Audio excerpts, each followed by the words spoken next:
Okay, Assalamualaikum, selamat sejahtera.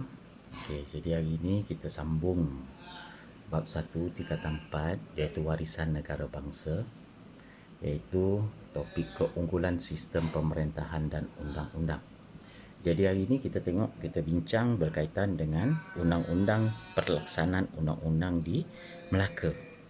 Yang apa bila masa soalan tanya, apa yang kamu faham dengan undang-undang di dalam Kesultanan Melayu Melaka, iaitu berdasarkan hukum syariah satu, berdasarkan hukum adat dan merupakan undang-undang bertulis. Okay. Undang-undang bertulis. Okay. Di dalam Kesultanan Melayu Melaka terdapat dua undang-undang bertulis, iaitu Hukum Kanun Melaka dan juga Undang-Undang Laut Melaka. Apa kandungan, isi? Bila kita tengok dalam buku teks, dia banyak menceritakan tentang fasal 1, fasal 1.1, 1.3, 1.5. Di sini konsep pelajar perlu tahu apa isi kandungan dalam hukum kanun Melaka, iaitu berkaitan dengan jenayah. Jenayah yang macam mana?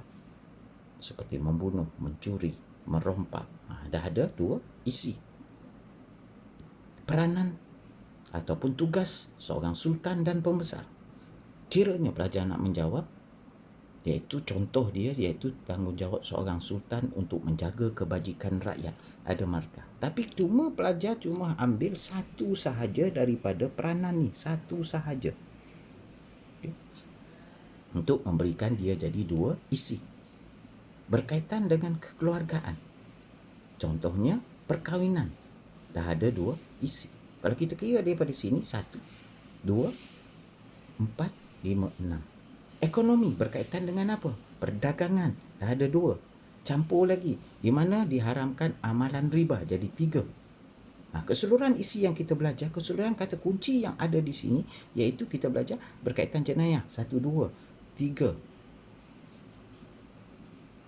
4, 5, 6, 7, 8, 9 isi sahaja. 9 kata kunci bagi hukum kanun Melaka. Okey. Berbeza dengan Undang-Undang Laut Melaka, kalau kita tengok saja Undang-Undang Laut Melaka, bermakna undang-undang ni berlaku di laut. Bukan. Kalau hukum kanun Melaka, undang-undang ni berlaku di darat. Siapa yang dipertanggungjawabkan di laut? Iaitu mestilah nahoda. Nahoda ni diibaratkan seperti pemerintah. Apa peranan nahoda? Iaitu memberi arahan kepada anak kapal. Tengok di sini dah ada isi, 2 isi. Pelayaran. Pelayaran ni macam mana? Apa tanggungjawab jurumudi, malim, jurubatu, supaya memastikan pelayaran itu dapat berjalan dengan selamat. Ketujuannya. Nampak? Cikgu, kalau saya tulis memastikan pelayaran ni supaya selamat. Contohnya yang terlibat iaitu malim. Boleh ada markah tu. Tu penghuraian dia. Berkaitan jenayah. Tengok, kalau jenayah di sini jenayah yang berlaku di darat. Sini jenayah berlaku di atas kapal. Sama juga seperti membunuh, mencuri. Cukai.